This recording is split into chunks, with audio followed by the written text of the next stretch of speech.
And as in the first video, we used the KitchenAid food grinder on our KitchenAid mixer as an accessory. This time we'll use an accessory to the accessory. This is the KitchenAid sausage stuffer. And as you're going to see here in just a moment, we're going to use this accessory with the food grinder. And Birdie's going to go ahead and assemble it for us. She's going to put the screw in. She's going to make sure that it seats properly in the bottom. And we're going to line it up on the head of the mixer here. Then we're going to go ahead and put in our tightening screw to hold it in place. Now folks, again, remember these things are made out of plastic. They're rugged, but you know, you just don't want to kill them. You don't want to over tighten them.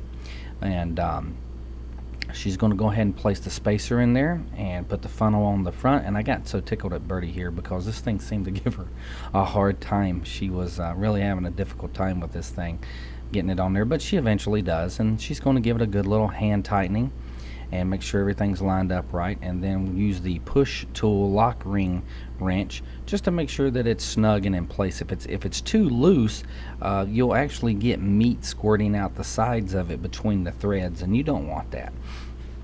Okay, now that we have that in place, we're going to use Crisco here to lube the outside of the funnel, of this spout, if you will.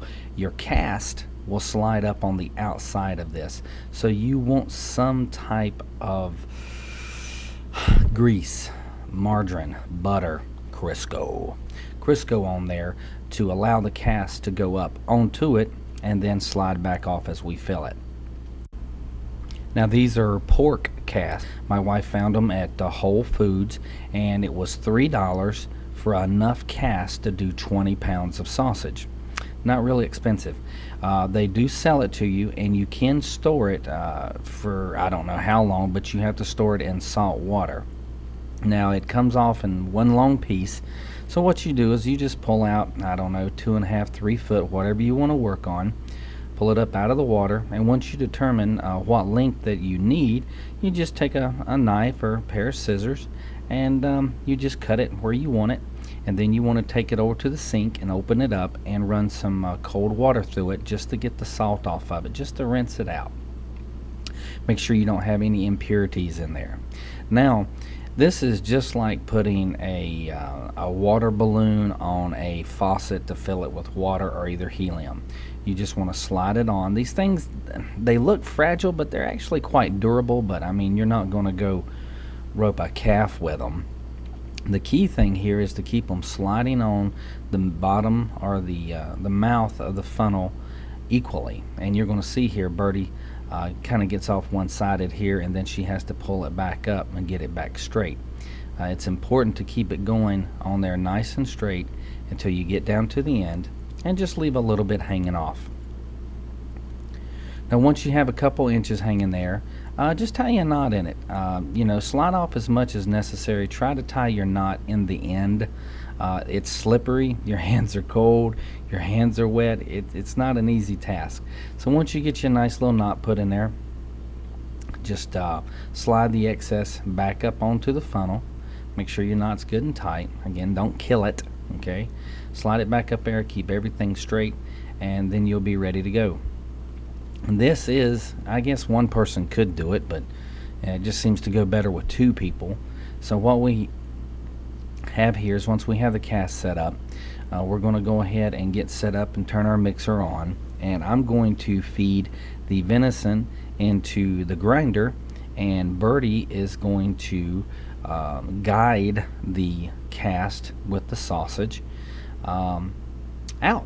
So you know, you're sitting here, you're using ground up venison that hopefully you saw in the first video how we did this, and everything tells you just to push it in with your fingers, but folks, don't do that. If you get your fingers down in there, you're going to get hurt, and you don't want that. Use the pusher rod for what it's for. And as you start to push it in, your first bit of sausage is going to come out with a little air, because it's now sort of like a sealed system, but it takes care of itself in the end. And as you can see, as I continue to feed it in small little gobs, it just starts to come out like an old-fashioned Play-Doh machine. And you just let it do its thing. So you watch it, you don't rush it. As you can see, Birdie's using one hand to hold the cast on the funnel, and she's using the other hand to guide the sausage as it comes out, and sort of, you know, work with it, you know, get any big lumps out of it, make sure the consistency is about the same as it comes out, and you just continue to do this until you reach the end of the cast.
Okay, and as you can see here, we're getting really close to the end.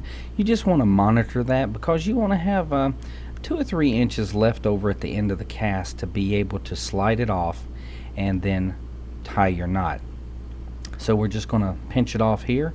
As you're going to see, Birdie's going to start working the sausage back down into the cast to give her enough room to tie a knot off. And we're just going to jump on here to the completed one to save time. So now we have 4 made, and what I'm doing is I'm just sectioning them out in about 4.5, 5-inch pieces to make a nice package of 4.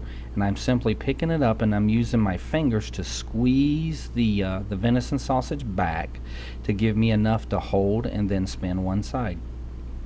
Normally I'll try to spin them for about 6 seconds. That equals about 4 turns. And then once I have it spun, I lay it down and I go to the next area that I'm going to create a link at, pinching the material again away, and then I just start to rotate. Just be careful and don't rotate them all the same way, because if you do, what's going to happen is you're going to be undoing knots that you created as you went from one link to the next link to the next link to the next link. And there you go. I mean, you just keep doing this. You just roll all the way down till you get to the end. Tie it up. It ain't got to be pretty. You're not selling it. It's yours, you know. My goodness sakes. So now you got them there. You just bring the links in together. And if you needed to, if you were ready to use these now, you could just take a pair of scissors and cut them apart and separate them out as however you want. So there's your 4-pack of venison sausage links. So what we're going to do now is we're just going to do the same thing to these other ones here.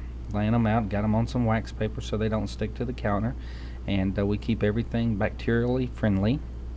Now, as you can see what we've done, we're working on the last one, saving a little time here. We got it grouped up and we're going to lay it here.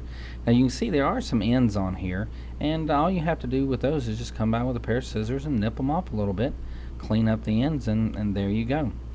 I believe Birdie's going to reach over here in a second and bring the other ones back in. And what we're going to end up doing is wrapping this video up and moving on to the food processing video. So with that said, as you can see right here, we got 4 piles. I believe each pile has 4 in it. Well, a couple of them got 5 in it. Okay, so we stretched them out pretty nice.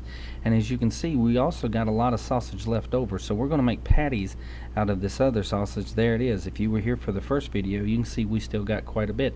So let's move on over to the next video. See you there.